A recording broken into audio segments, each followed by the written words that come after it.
সুপ্রিয় দর্শক আসসালামু আলাইকুম। দেখেন নরসিংদী জেলায় দায়রা জজ আদালতে আজকে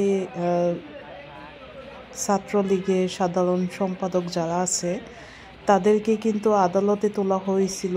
আর এখান থেকে বের হওয়ার টাইমে তারা কিন্তু জয় বাংলা স্লোগান দিয়ে কিন্তু তারা এখান থেকে বের হচ্ছে এবং প্রত্যেকটা মানুষের মুখেই হাসি।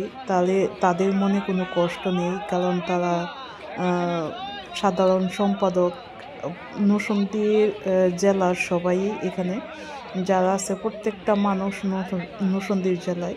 কিন্তু এখানে একটা জিনিস খুব লাগছে যে একটা ছেলে তার মাকে বলতেছে আম্মা কান্দো না, আর খাবার দিতে হবে না, খাবার আমরা বাহিরে খাই, এগুলাই কিন্তু মারে বোঝানোর চেষ্টা করতেছিল।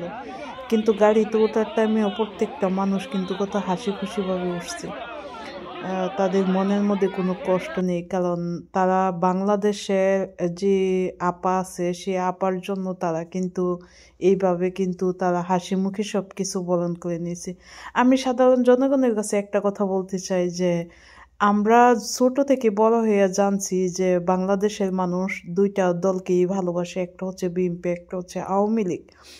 তো মানুষের মনে যে ভালোবাসা, এই যদি ধরেন এখানে ওইখানে বন্দি করে রাখে বা এই জেলে রাখে, তাহলে কি তাদের ভালোবাসা কি আর আলাদা করতে পারবে? কখনোই পারবে না। আজকে দেখেন সমন্বয়করা কি করছে বাংলাদেশের জন্য। সবাই না স্বার্থের পাগল, বুঝছেন, আর সবাই কিন্তু নিজেরটা সবচেয়ে বেশি বুঝে। আসলে সাধারণ জনগণকে যেভাবে বুঝাইতেছে সেভাবে বুঝে। অনেকেই আছে সমন্বয়কদেরকে ভালোবাসেন। আমি আপনাদেরকে বলতে চাই, এই সমন্বয়কদের কাছ থেকে আপনারা কি পাইছেন? কোনো কিছু বলতে পারবেন?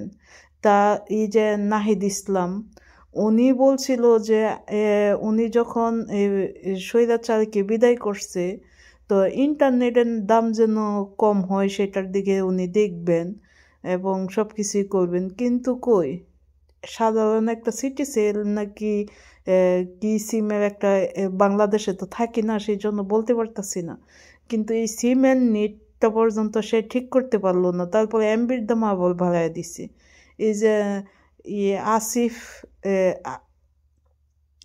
আসিফ যে উপদেষ্টা হয়েছে, উনি যে বাংলাদেশের উপদেষ্টা হয়েছে, এই যে প্রবাসীদের জন্য একটা জায়গা করছে এখানে, ঠিক আছে, এখানে যাইতে হলে তো টিকিট লাগবে, তাই না?